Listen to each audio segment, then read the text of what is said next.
2 minutes pour comprendre, aujourd'hui, sport et pollution. Alors, je suis avec le professeur Denis Charpin, vous êtes membre expert de l'ARCA, vous êtes pneumologue allergologue et vous êtes président de l'APPA. Voilà, sport et pollution.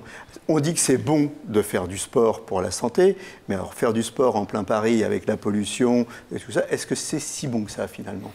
Et oui, c'est une vraie question. Et il y a eu des études très précises au plan international sur le sujet. Et la conclusion dans les pays développés est claire, c'est qu'il est toujours bon de faire des activités physiques. Et on a pu calibrer ça.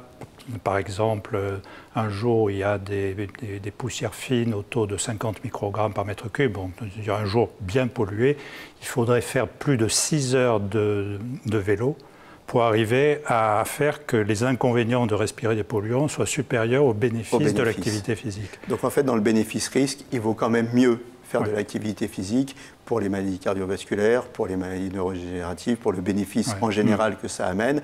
Et puis l'inconvénient, on peut aussi le pallier d'une certaine manière, peut-être en choisissant le lieu où on fait du sport. Exactement, oui. Il y a maintenant des applications qui permettent de choisir son itinéraire en fonction du taux de polluants. Donc ça c'est le must, aller faire du sport au bon endroit, au bon moment.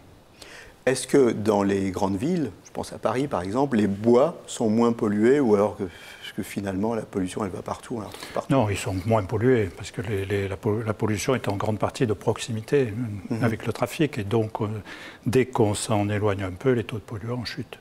Alors dans les pays en développement, notamment en Chine, en Asie du Sud-Est, ça n'est pas le cas. Au bout d'une heure, on peut être au point où ça devient néfaste de faire du sport. Parce que les taux de pollution sont beaucoup plus importants. Plus élevés. Voilà, sport et pollution, eh bien, écoutez, il faut quand même mieux continuer à faire du sport, c'est ce que je retiens, mais il faut choisir l'endroit où on le fait.